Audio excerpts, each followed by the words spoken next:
Turabasuhuje tunabaha ikaze abakunzi ba HD Global Media n'umwanya w'amakuru agezweho mu Rwanda ndetse no hirya no hino ku isi. Ngiye mugiye kubana nitwa Dani Hambo.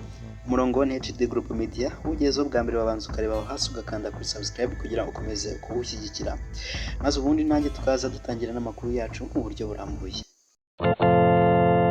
HD Global Media. Tuyahere mu Rwanda tubabwira ko urwego rwunganira uturere mu gucunga umutekano DASSO rwungutse abakozi bashya 391 bagiye gutangira akazi mu turere dutandatu. Aba bakozi bashya binjijwe muri DASSO kuri uyu wa kane tariki ya 14 Kanama 2025 mu muhango wabereye mu ishuri ry'amahugurwa rya Polisi y'u Rwanda rya Gishari riherereye mu karere ka Rwamagana. Witabiriwe na Minisitiri w'Ubutegetsi bw'Igihugu Dr Habimana Dominique.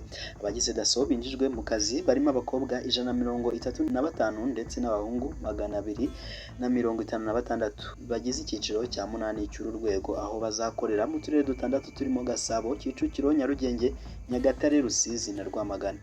Hanze y'u Rwanda tubabwire ko umugaba mukuru w'ingabo za Afurika y'Epfo SANDF General Zani Mapwanya ari mu mazi abira kubera amagambo ya politike yavugiye mu ruzinduko rw'akazi ari kugirira muri Iran. Ubwo General Mapwanya yari kumwe n'umugaba mukuru w'ingabo za Iran General Major Amir Hatami tariki ya 12 Kanama 2025 yavuze ko uruzinduko rwe atari urwa gisirikare gusa ahubwo ko rufite ubutumwa bwa politike.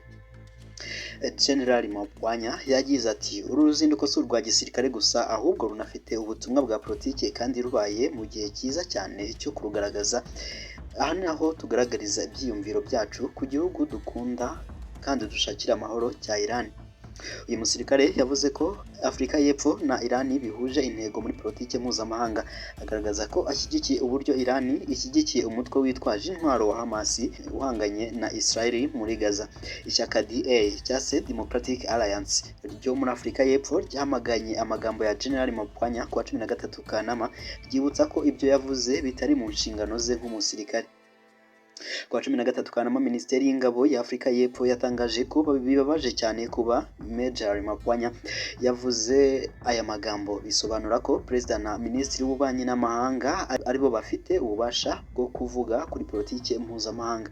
Minisiteri y'Ububanyi n'Amahanga yo yatangaje ko amagambo ya General Mapwanya adasobanura politike mpuzamahanga ya Afurika y'Epfo, igaragaza ko Ronald Romari ateganya gusaba ibisobanuro ku magambo y'uyu musirikare.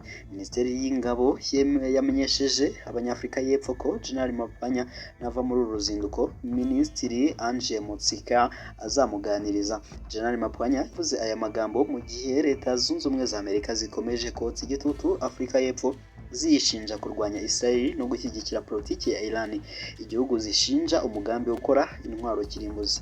Ku makuru havugwa hanze Afurika, reka tubwire ko umugore wa Donald Trump, Melania Trump, yandikiyeho umuhungu wa Joe Biden wahoze ayobora icyo gihugu Hunter Biden, amumenyesha ko ashobora kumujyana mu nkiko mu gihe cyose atavuguruza amagambo asebanya yamuvuzeho.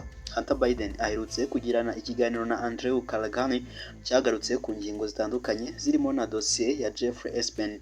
Uyu muhungu muto mu bana ba Biden yavuze ko Jeffrey Epstein yagize uruhare mu guhuza Melania na Donald Trump. Hunter yasobanuye ko Jeffrey Epstein na Donald Trump bari basanzwe ari inshuti ndetse basurana, ari naho Melania yahuriye na Trump bahujwe n'uyu mugabo. Jeffrey Epstein yahuye mu mwaka wa 2019 ari muri gereza ubwo yari ategerejwe kuburanishwa ku byaha bikomeye birimo guhohotera no gusambanya abana, gucuruza abantu n'ibindi. Ni umugabo wari umunyemari utunze cyane, akaba inshuti n'abakomeye. Aba bakomeye bivuga ko bagiranye umubano n'abana Jeffrey Epstein yabaga yabahaye ibituma baba abafatanyacyaha. Hari urutonde rutavugwaho rumwe rw'abasuraga uyu mugabo n'abo bakoranye, bikavugwa ko Donald Trump aruriho. Ni ingingo Trump atakunze kuvugaho uretse ko yemeye ko yari yarashwanye n'uyu mugabo. Guhuza Jeffrey Epstein na Melania Trump ni ikintu cyagize ingaruka kuri uyu mugore nk'uko ibaruwa yandikiwe n'abanyamategeko ba Hunter ibigaragaza. Melania arifuza ko Hunter yivuguruza akavugira mu itangazamakuru ko ibyo yatangaje atari byo. Mu gihe atabikora uyu mugabo azajyanwa mu nkiko aho azasabwa gutanga miliyari imwe y'amadolari y'Amerika nk'impozamarira. Melania na Trump barushinze muri 2005 ndetse bafitanye umuhungu umwe, Barron Trump.